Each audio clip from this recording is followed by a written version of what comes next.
soleil du Dauphiné, les amis, un nouveau projet.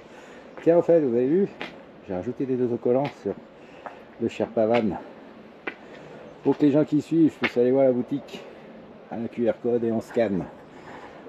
Pareil sur le côté.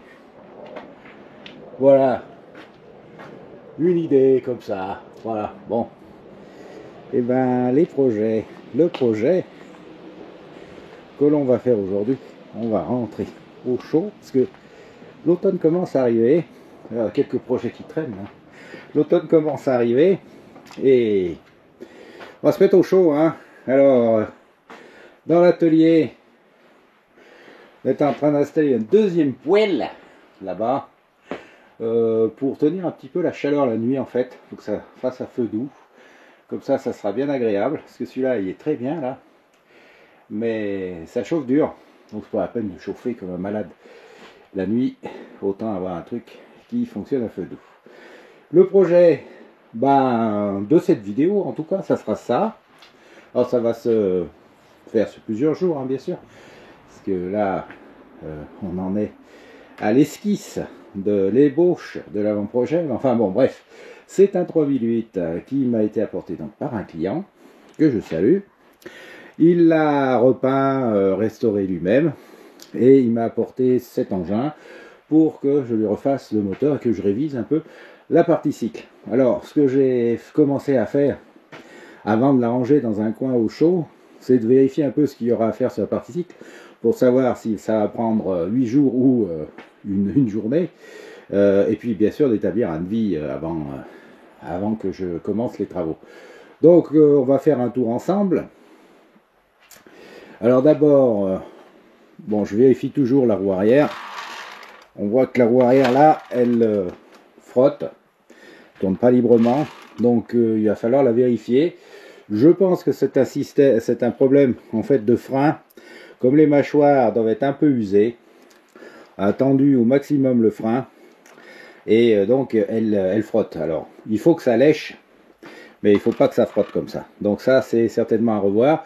Puis je me suis aperçu aussi que quand on freinait, c'est excessivement dur. Puis là vous voyez, ce coude là, il est trop important. Donc à rectifier à ce niveau là. Comme on en est à l'arrière, j'ai vérifié également donc les pneus sont bons, les chambres ont l'air neuves, puis ce sont des grandes valves. Donc ça c'est des nouvelles chambres. À l'avant, passe ensuite à l'avant, pareil, le pneu est bon, grande valve, donc pas de souci. Au niveau des freins, il manque un patin qui est dans le pot d'échappement.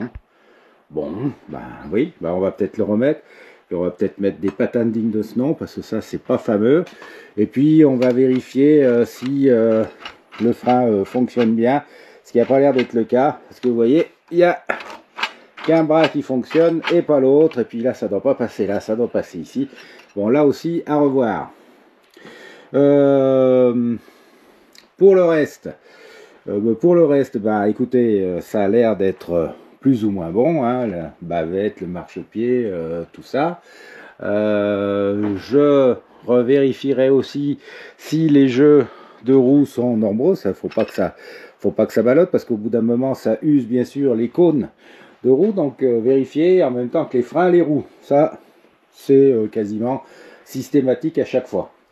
Je vérifie aussi si la direction est sans point dur. Là c'est le cas. Et s'il n'y a pas de jeu dans la fourche, là, ce qui semble être le cas aussi. Comme ça, on est sûr aussi que ça c'est assez sécure à conduire. Et puis en plus, après, bien sûr, on finit dans les détails. Je remarque qu'il n'a pas de pompe à l'arrière, qu'il n'y a pas de sonnette fonctionnante. Ah si, pardon, je ne marchais pas tout à l'heure. Qu'il n'y a pas de rétroviseur, c'est peut-être bien pour rouler. Je vois aussi que bon, la selle, elle n'est pas mise comme il faut, donc elle devrait passer là-dessous, donc à vérifier aussi. Et puis voilà, si la manette des compresseurs en général, voilà, ça revient pas, donc mal mise. Il faudra vérifier ça pour que le fonctionnement, bien sûr, soit parfait et onctueux, comme on dit. Alors sur la partie ici qu'on vient de voir, il faut monter ce moteur, mais ce moteur préparé. Alors, Le monsieur souhaite qu'on lui mette un carter, je vais y arriver, un carter race, un cylindre 39.5, une culasse haute compression, la pipe race qui va bien, un allumage électronique et si possible, si j'ai bien compris, un galet métal. Je crois qu'il m'en reste un ou deux, donc là je vais en profiter ici en 42 ou en 44, je vais voir ce que je vais pouvoir mettre. Donc la première chose à faire bien sûr, c'est de démonter tout ce moteur pour récupérer les pièces qui vont aller sur l'autre, parce qu'il y en a déjà pas mal, et puis voir s'il y a des choses qu'on doit changer ou pas, si on a des surprises sur par exemple le bloc galet qui pourrait être cassé, là la flasque pardon de galet qui pourrait être cassée, tout le reste étant tout simplement remisé puisqu'on ne l'utilisera pas. Alors je vous propose de démonter ce moteur et de faire un point sur les pièces dont on va avoir besoin pour la suite. Eh bien voilà à peu près tout ce qu'on a besoin de récupérer, avec bien sûr ceci. Alors le carter latéral, vous voyez c'était temps, ça commençait à frotter. Bien sûr la flasque de galet, impec. Bon le galet il est bien, mais je vais l'utiliser autrement. Je vais démonter l'ancien allumage. De toute façon à première vue il y a des grosses bidouilles. Et puis je vais récupérer le carburateur parce qu'on va le remettre. Voilà, allez, je démonte ces dernières choses. Tout le reste, carter, etc., j'en ai pas besoin. Il est encore là-bas sur la presse. Et donc il va aller entre guillemets avec le reste dans la boîte retour client. Alors ça va pas vous dire grand chose, mais on va continuer sur le moteur. Alors le moteur il a été nettoyé, poli, microbillé, etc. Et puis préparé entre guillemets en fonction de ce qu'on va faire. Donc là il y a une partie d'allumage électronique ancien modèle qu'on va monter dessus, le carter race qu'on va bien sûr équiper, la culasse race qu'on va également terminer. Ici le carburateur est en train de coller sur la pipe race, et puis là-bas le client voulait une finition noire, donc je sais pas si vous voyez, là-bas, hop là, le cylindre a été peint, et puis on a bien sûr ici passé du vernis sur comment ça s'appelle ça, la flasque de galet, parce que ça commence à bien être oxydé. Et donc à partir de là, il faut protéger le plus possible. Donc ça et ça, c'est du vernis haute température, hein, on trouve à la boutique de l'atelier de la vigne, là idem pour cette peinture. Je vais y passer au four pour que ça sèche bien à cœur et que ça résiste bien sûr plus longtemps.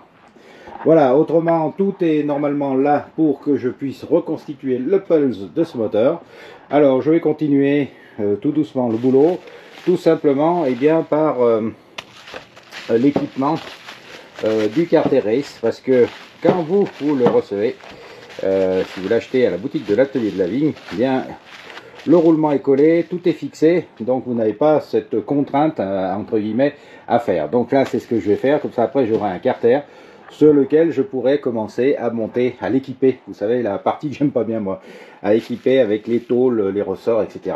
Avant bien sûr d'attaquer le gros du boulot, c'est-à-dire le montage sur le pied d'atelier, et puis le montage de l'ensemble de l'intégralité du moteur. Voilà, j'ai installé tout ce qui était vilo, clinquant, bien sûr le roulement. Je vérifie bien sûr comme d'habitude si ça touche pas avec le carter latéral, pas de souci. Voilà, donc c'est fait. Maintenant, ce qu'il nous reste à faire sur ce carter, c'est de monter les goujons, ici, les goujons hein, du cylindre, et puis d'installer, bien sûr, le joint SPI, là. Tôlerie remontée. Alors, tôlerie remontée, c'est pas du neuf, hein, ça a été peint par le propriétaire avec la couleur donc il avait choisi, qui est la couleur aussi de la partie cycle. Donc, bien évidemment c'est pas neuf, voilà. Après on va être là-dessus, on va passer au montage donc du bloc galet. Le bloc galet est mis, on regarde si ça fonctionne bien. Oui, ça tourne, dans les deux sens. Maintenant, on va mettre la platine d'allumage, on va serrer et on va voir si ça tourne toujours aussi bien. Bon, maintenant, je vais monter l'allumage. Donc, je vais monter l'allumage électronique ancienne génération. Donc ça, je vais faire vite fait. De toute façon, il est plus commercialisé. C'est 2-3 trucs qui me restent. J'ai fini de poser l'allumage électronique. Donc, pas de souci particulier. J'ai essayé avec le volant. Il y a une étincelle. Donc, ça va marcher.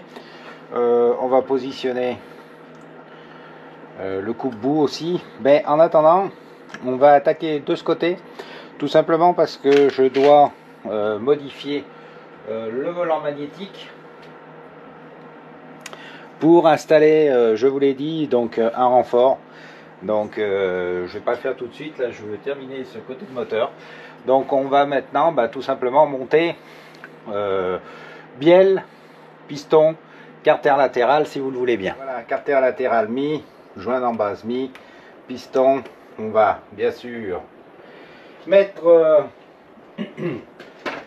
les segments et puis on va aussi installer naturellement le cylindre. Bon voilà, j'ai monté le cylindre. Maintenant on va monter la culasse avec les éléments qui vont bien. Alors certains me demandent comment on règle la soupape d'une culasse haute compression. C'est très simple en fait. Moi comment je fais, eh bien je resserre à fond là l'écrou de soupape et c'est tout. De toute façon, la soupape et le ressort ne sont pas faits tout à fait comme les soupapes d'origine. Et lorsque vous serrez à fond et que vous allez appuyer dessus, vous allez voir, voilà, ça bouge parfaitement. Donc pas de problème, pas de prise de tête pour le réglage en tout cas de ces culasses. J'ai mis la bougie donc spéciale culasse haute compression. Et je vais mettre un antiparasite, un petit antiparasite étanche qu'on trouve aussi à la boutique. On peut se mettre sur les bougies, tac, à la place du piton. Pourquoi? Eh bien, si jamais la bougie fournie avec la culasse origine, j'allais dire, ne suffit pas, il faut quelquefois mettre des bougies plus chaudes ou plus froides. Or, les autres bougies n'ont pas le livre qui se dévisse, donc on doit obligatoirement les mettre avec un antiparasite. Alors ne vous inquiétez pas, on a bien calculé notre coût à l'atelier et je peux vous dire que ces petits antiparasites qu'on vend vont parfaitement sur les Solex et passent même avec la coiffe et le corps de filtre à air. Bon, alors je mets cet antiparasite, je vais installer le carburateur qui depuis le temps est bien collé. On va voir aussi qu'est-ce qu'on peut faire comme retouche sur ces pipes race si jamais ça va pas sur votre moteur. Je vais vous expliquer ça et puis l'antiparasite est mis. Alors on va monter la pipe. Alors une fois que vous avez mis une pipe donc sur le carburateur sur la pipe, il faut savoir plusieurs choses. C'est d'abord que le diamètre des tuyaux a changé puisqu'ils sont plus gros et donc il y a beaucoup moins de place entre guillemets pour les mettre. Donc c'est pour ça que vous avez toujours le carburateur un petit peu tordu à ce niveau-là, parce qu'il fallait bien rétablir un petit peu le tir pour que ça puisse aller sur la coiffe de filtre à air. Ensuite, sur certains moteurs, cette ailette là est plus près ou plus épaisse en tout cas que sur d'autres. Donc il peut arriver que lorsque vous positionnez votre pipe, voilà, je fais ici, vous voyez les trous ne sont pas suffisamment alignés, tout simplement parce que le haut de la pipe tape ici dans l'ailette. Donc chose très simple, on va meuler un petit peu le haut ici pour que ça puisse rentrer correctement. Voilà, comme vous pouvez le voir, j'ai un peu limé le dessus là de la pipe et du coup ça rentre parfaitement. Tac. Là vous voyez que ça rentre parfaitement dans les trous de fixation et donc on va pouvoir maintenant mettre les boulons de fixation de cette pipe. Voilà, une fois que c'est monté, alors on la monte le plus droit possible. Vous constatez que de toute façon ça part quand même un petit peu en biais, mais comme vous avez fait un petit limage ici et que vous avez ajusté le plus possible la pipe droite, eh bien je vais vous montrer que la coiffe rentre sans problème. Je vais même vous montrer que la coiffe rentre sans problème avec l'antiparasite. double rôle. Voilà, alors vous appuyez là, vous le placez à l'arrière, à l'avant, tac, terminé. Donc une fois que c'est vissé, vous voyez que ça marche parfaitement ici sur le fil de bougie, hein, ça rentre. D'ailleurs j'ai oublié, je viens de voir que j'ai oublié de mettre là les petits renforts de fil pour pas que ça frotte. Et vous voyez qu'à l'arrière c'est pareil, votre cloche ira parfaitement avec votre carburateur. Il n'y a pas plus d'écart que sur un carburateur avec une pipe normale. Voilà, ça pour vous montrer que c'est possible. Il suffit de savoir un petit peu bricoler et donc pour positionner ça, mais rien d'insurmontable. Bon du coup moi je vais revenir en arrière, je vais réenlever l'antiparasite pour repasser donc les protections de fil de bougie. Alors c'est très important ici, là, parce que c'est coincé et quand ça bouge, ça frotte. Et de la même façon ici, hein, il ne faut pas bien sûr que le fil de bougie se dénude, sinon vous aurez une sacrée masse et vous n'aurez bien sûr plus d'allumage. Il a été réparé, j'ai remis donc les deux protections et j'ai remis aussi la vis coupe-bout que je l'avais pas mis jusqu'à présent. Bon, voilà. Ce que je vais faire à présent, je vais m'occuper du réservoir. Donc je l'avais nettoyé, lessive de soude, comme je vous avais déjà expliqué lors d'une vidéo. Là, je vais voir s'il est bien sec et je vais lui mettre un filtre à air neuf, remettre la durite d'aspiration et puis installer le réservoir. Et après, on attaquera la dernière chose à faire, c'est-à-dire le montage du volant magnétique avec son renfort. Et j'ai mis de quoi essayer le carburateur. Alors ça c'est pas propre entre guillemets, puisque en fait c'est déjà sur le Solex, c'est resté sur le Solex, sur la partie cycle du Solex. Voilà, bon, allez, ça c'est fait. Maintenant, avant d'attaquer tout ça et d'essayer de le mettre en route, eh bien je vais avant tout mettre le renfort du volant magnétique. Bon les amis, voilà, j'ai mis le volant, j'ai mis de l'essence.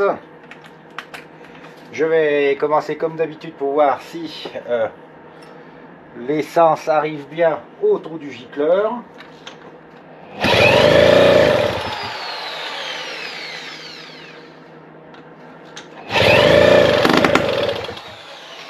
Oui, ça arrive, ça a même pétouillé un peu, vous l'avez entendu. Alors comme c'est un Carteres, j'essaye même pas avec un gicleur 28 d'origine.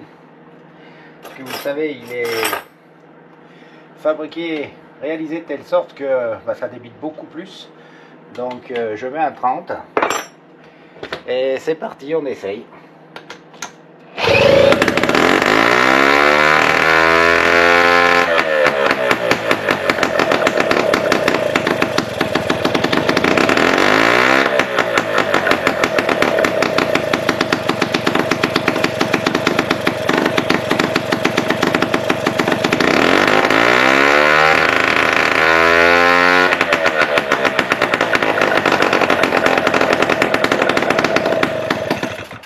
Donc voilà, c'est une réussite. Donc on va pouvoir le monter sur la partie cycle. Mais avant, comme vous le savez, la partie cycle, il faut la réviser avant de pouvoir l'utiliser. Et ça va être sans doute l'occasion de la deuxième vidéo avec partie cycle et montage du moteur et son essai.